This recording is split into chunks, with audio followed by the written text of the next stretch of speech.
Napatakbo ang mga residenteng yan para sumilong dahil sa buhawi sa Sibuto, Tawi-Tawi.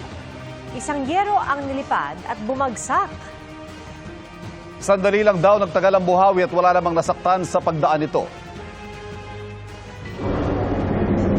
Tila funnel cloud o hugis imbudong ulap naman ang namataan sa Naga City, Camarines Sur kahapon. Ayon sa isang news scooper, tila umiikot at bumababa sa kalangitan ang ulap, kaya napagkamalang buhawi ito.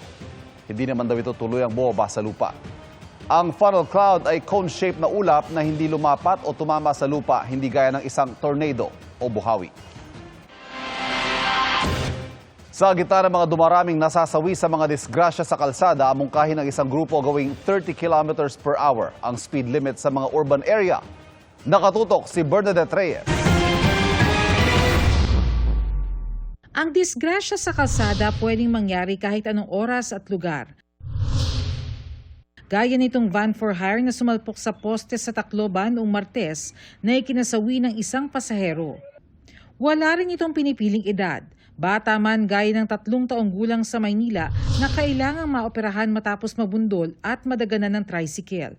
O matanda, gaya ng 2 lolang nasawi sa magkahiwalay na pagbangga ng motorsiklo sa Cebu City at Davao City. Ang rider namang si Frederick Tabigne minsan ang nameligro dahil muntik madisgrasya. Kahit na anong gawin nating ingat sa karsada, mayroon pa rin talagang mga balasubas mag-drive. Biglang nagbaba ng pasahero yung tricycle.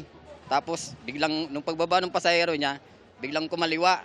Tama-tama naman paparating po ako pero mabagal lang naman yung takbo ko noon. Kaso talagang inabot ako nung bigla niyang pagliko. Ayon sa Department of Health o DOH, pang-5 na sa cause of death ng mga Pilipino ang mga disgrasya sa kalsada. Habang sa mga kabataan hanggang edad 29, ito ang nangungunang rason ng pagkamatay. Bukod sa paggamit ng safety gear at pag-iwas sa mga distraction gaya ng paggamit ng cellphone habang nagmamaneho, ayon sa DOH, mahalaga raw na maging kalmado ang mga motorista at kailangan din ng mas mahigpit na pagpapatupad ng batas. Tumaas pa from 2022 to 2023 ang road deaths.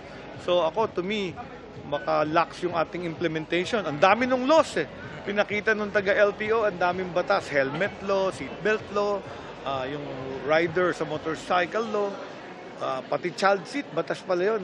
Isa yun sa mga dapat gawin, enforcement. May batas na The laws are there but we need enforcing of the law.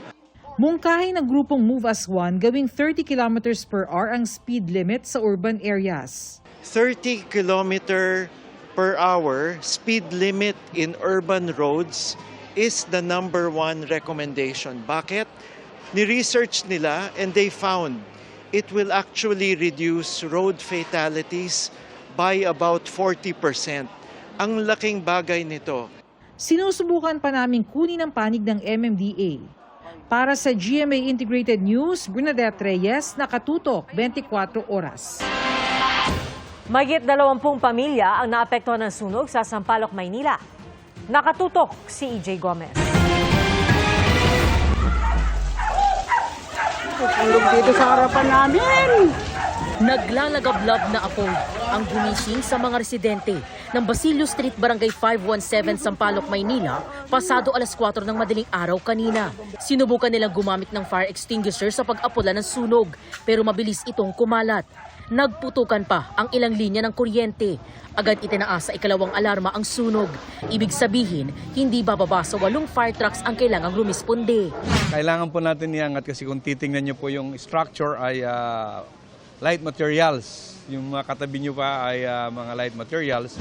Sa tala ng Bureau of Fire Protection o BFP, 6 na bahay ang natupok. 25 pamilya ang apektado o katumbas ng humigit kumulang 75 individual. Wala po kami nasalba, yung mga bata na lang po iniisip namin. Pinapalakas na lang ng tatay ko yung loob namin na okay lang kahit wala tayong nasalba. Basta yung mga pamangkin ko, yung anak ko, ligtas po kaming lahat. Wala po, konti lang po yung mga damit lang po ng mga bata po na salba namin. Lakas na po, ang bilis Masakit po talaga, ma'am. Masakit po na mula mga bahay. Siyempre po, masakit po talaga. Hindi namin, ilang taon na po kami, wala pa po akong anak, dyan na ako. 30 plus na po yung panganay ko, dekada na po kami.